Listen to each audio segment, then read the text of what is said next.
Hello student, आज के इस वीडियो में हम क्लास 10th की वर्कशीट नंबर 37 को डिस्कस करेंगे। ये जो वर्कशीट है एक तरीके से प्रैक्टिस टेस्ट है। तो आइए स्टार्ट करते हैं अपने इस वीडियो को।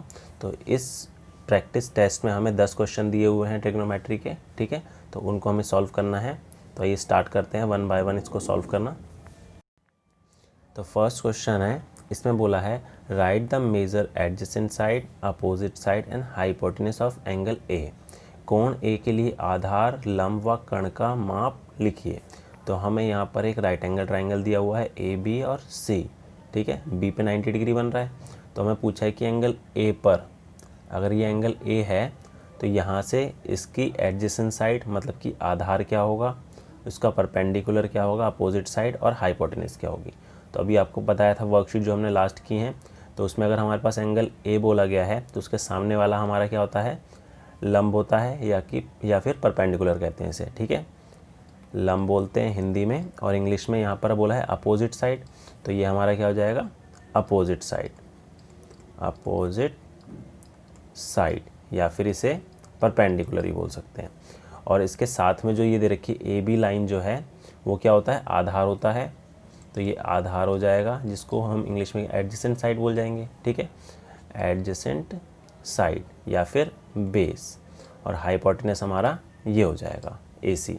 तो हमारे पास जो है एडजेसेंट साइड क्या है, बेस, वो है हमारे पास ए बी है 3 यूनिट, और जो है अपोजिट साइड मतलब कि लंब, ठीक है, वो कितना दे रखा है, वो दे रखा है बी सी 3.3 सेंटीमीटर या यूनिट, और ए सी जो है वो हाइपोटेन्यूज है, कर्ण है।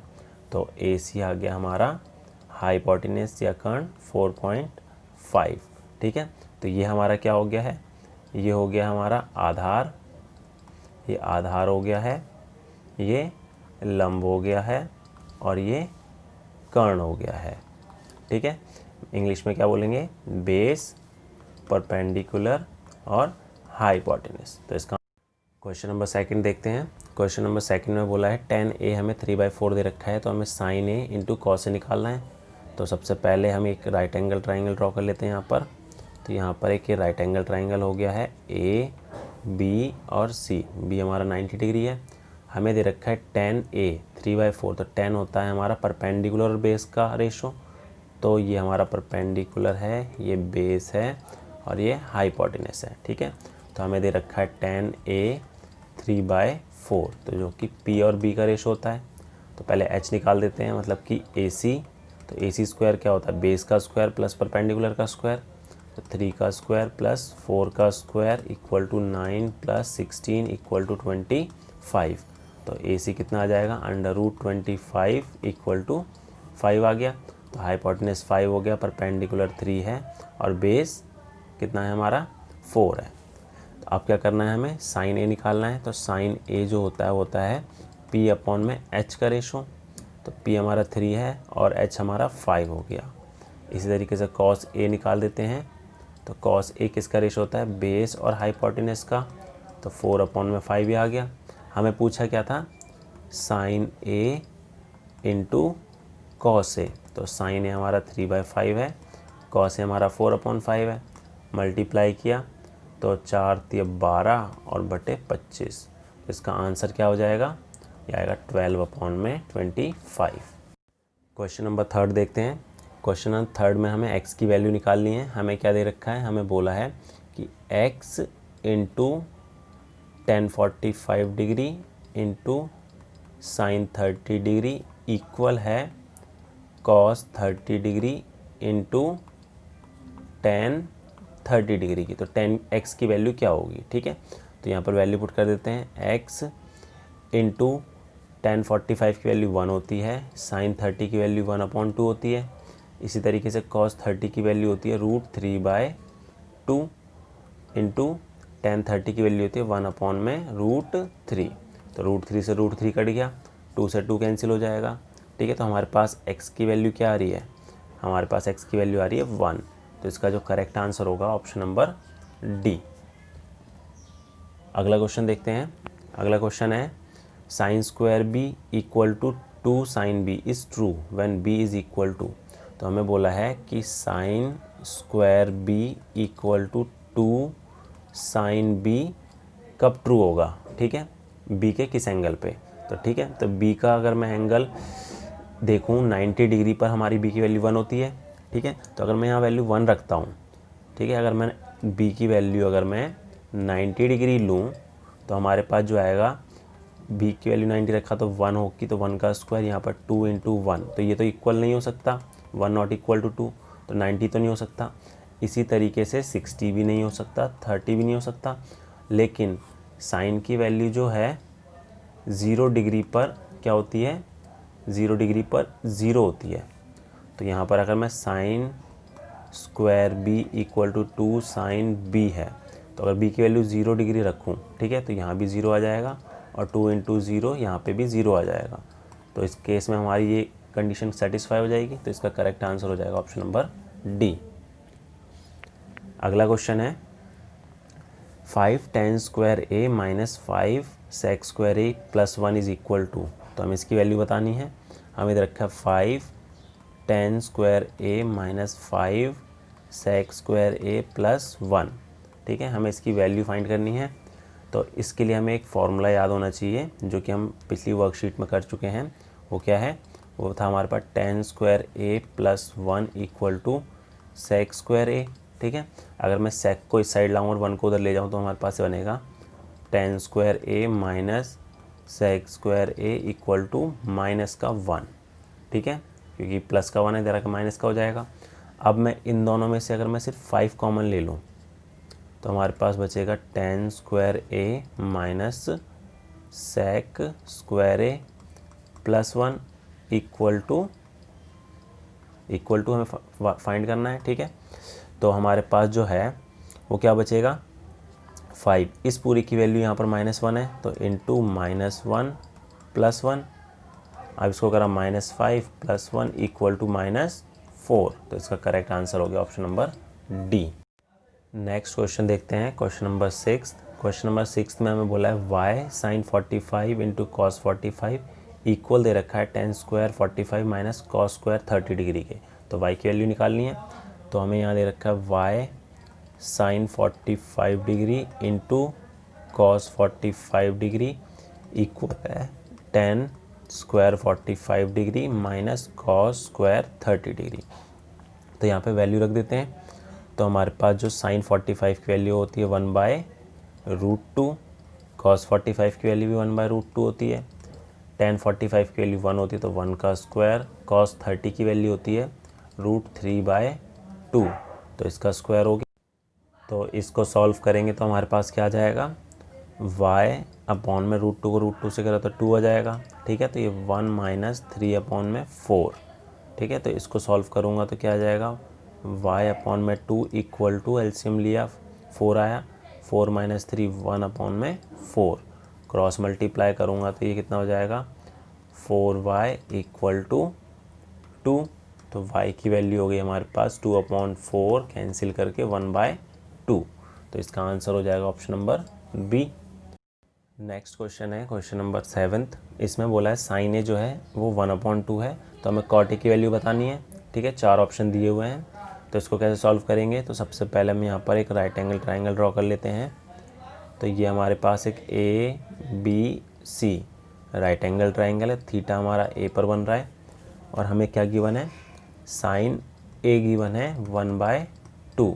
तो साइन जो है वो रेशो होता है परपेंडिकुलर और हाइपोटेनस का, तो अगर थीटा हमारा ए पर है तो परपेंडिकुलर ये हो जाएगा, बेस हमारा ए बी हो जाएगा, हाइपोटेनस हमारा ए सी हो जाएगा, ठीक है। तो सबसे पहले हम क्या करते हैं, इसका बेस निकालते हैं। तो पाइथागोरस थ्योरम अप्लाई करेंगे तो हमारा जो ए बी होगा वो क्या निकलेगा, हाइपोटेनस का स्क्वायर 2 का स्क्वायर माइनस 1 का स्क्वायर, तो हमारा कितना आ जाएगा 4 माइनस 1 इक्वल टू 3, ये ए बी स्क्वायर था, तो हमारा ए बी कितना हो जाएगा, ये हो जाएगा √3, ठीक है। हमें पूछा क्या है, हमें पूछा है कॉट ए, तो हमें तीनों साइड पता लग गई है। तो हमारा बेस जो है वो है √3, परपेंडिकुलर है 1 और हाइपोटेनस है 2। तो हमारा जो कॉट ए है वो होता है किसका रेशो, वो होता है बेस का और परपेंडिकुलर का, तो √3/1, तो आंसर हो जाएगा option number A. Question number 8 देखते हैं। क्वेश्चन नंबर 8 भी हमें क्वेश्चन नंबर 7 की तरह ही करना है। हमें यहाँ पर दे रखा है साइन थीटा a/b दे रखा है, तो टेन थीटा की वैल्यू बतानी है। तो इसके लिए हम क्या करेंगे, यहाँ पर एक राइट एंगल ट्राइंगल ड्रॉ कर लेते हैं। तो एक राइट एंगल ट्राइंगल है PQR, थीटा मैंने P पर ले लिया है, ठीक है। तो इसके सामने वाला हमारा परपेंडिकुलर होता है, ये बेस होगा और ये हाइपोटेनस होगा, ठीक है। तो हमारे पास जो गिवन है वो है साइन थीटा a/b दे रखा है। तो ये किसका रेशो होता है, ये होता है परपेंडिकुलर का और हाइपोटेनस का। तो परपेंडिकुलर a है और हाइपोटेनस क्या हो जाएगा b। तो पहले इसका बेस निकाल लेते हैं, ठीक है, मतलब PQ। तो अगर PQ निकालेंगे तो कैसे निकलेगा, अंडर रूट हाइपोटेनस का स्क्वायर b का स्क्वायर माइनस a का स्क्वायर। तो हमारा under root b square minus a square जो है वो बेस आ गया है, ठीक है। तो तीनों साइड हमें पता लग गई है, ये under root b square minus a square. हमें पूछा क्या है, टेन थीटा। तो टेन थीटा होता है P/b। तो P कितना दे रखा है, परपेंडिकुलर a है और बेस हमारा है root b square minus a square. तो करेक्ट ऑप्शन क्या हो जाएगा, करेक्ट ऑप्शन हमारे पास यहाँ पे 4 ऑप्शन दिए हुए हैं, जिसमें से जो करेक्ट ऑप्शन है वो है option number C. Next question देखते हैं, क्वेश्चन नंबर 9th क्वेश्चन में हमें बोला है कि हमें प्रूफ करना है कि जो tan theta plus 2 multiply 2 tan theta plus 1 equal to इसके आ रहा है 5 tan theta plus sec square theta के, ठीक है। तो इसको करते हैं। हमें दे रखा है tan theta plus 2 tan theta plus 1, इसको हमें राइट हैंड साइड के इक्वल प्रूफ करना है 5 tan theta plus sec square theta, ठीक है। तो अगर मैं इसका लेफ़्ट हैंड साइड लूँ, ठीक है, लेफ़्ट हैंड साइड हमारे पास ये है, तो इसको अगर ब्रैकेट से ओपन करूँ तो tan theta 2 tan theta plus 1 से मल्टीप्लाई होगा और 2 भी हमारा 2 टेन थीटा प्लस 1 से होगा। तो ब्रैकेट ओपन करूँगा तो हो जाएगा 2 ten square theta plus tan theta और ये हो जाएगा 4 टेन थीटा प्लस 2। अब हम क्या करेंगे, हमारे पास यहाँ पर ये टेन थीटा है और ये 4 टेन थीटा है, दोनों को ऐड करूँगा तो कितना हो जाएगा, ये हो जाएगा हमारा 5 टेन थीटा। तो और 2 टेन स्क्वायर थीटा प्लस 2 को साथ में रख लिया, ठीक है, और प्लस 5 टेन थीटा हो गया। यहाँ पर अगर मैं 2 कॉमन ले लूँ तो हमारे पास आएगा 2 ten square theta plus 1 plus 5 tan theta, ठीक है। तो यहाँ पर ये जो है ये किसकी इक्वल होता है, सेक स्क्वायर थीटा के। तो 2 sec square theta plus 5 tan theta, ठीक है। तो यहाँ ये जो क्वेश्चन है यहाँ पर सेक स्क्वायर थीटा के साथ यहाँ पर 2 भी होगा, ठीक है। तो क्वेश्चन नंबर 10 प्रूफ करते हैं। क्वेश्चन नंबर 10 में हमें बोला है कि 1 plus cot square theta upon में 1 plus cosec theta equal to cosec theta की, ये प्रूफ करना है, ठीक है। तो इसको प्रूफ करने से पहले मैं यहाँ पर कुछ आइडेंटिटी लिख देता हूँ जो हमने पिछली वर्कशीट में की है। आइडेंटिटी क्या थी, ये थी कि 1 प्लस कॉट स्क्वायर थीटा जो है वो इक्वल होता है कॉसेक स्क्वायर थीटा के, ठीक है। तो अब मैं क्या करूँ, अगर ये 1 को मैं इस साइड ले जाऊँ तो हमारे पास क्या आएगा, cot square theta equal to cosec square theta minus 1, ठीक है। तो ये वाली आइडेंटिटी आज हम इसमें यूज़ करेंगे। तो हमारे पास था 1 plus cot square theta upon में 1 plus cosec theta equal to cosec theta की इक्वल प्रूफ करना है। तो लेफ़्ट हैंड साइड लेके चलते हैं। तो हमारे पास 1 प्लस, अब कॉट स्क्वायर थीटा की जगह मैं ये लिख सकता हूँ जो हमने यहाँ आइडेंटिटी लिखी है। तो यहाँ आ जाएगा हमारा कॉसेक स्क्वायर थीटा माइनस 1 और अपॉन में आएगा 1 plus cosec theta equal to ये कितना हो जाएगा। अब देखिए ऊपर हमारे पास ये 1 है तो 1 का स्क्वायर लिख सकता हूँ। तो यहाँ पर एक आइडेंटिटी अप्लाई हो जाएगी ए स्क्वायर माइनस बी स्क्वायर वाली। तो यहाँ लिख सकता हूँ मैं कॉसेक थीटा प्लस 1 और कॉसेक थीटा माइनस 1।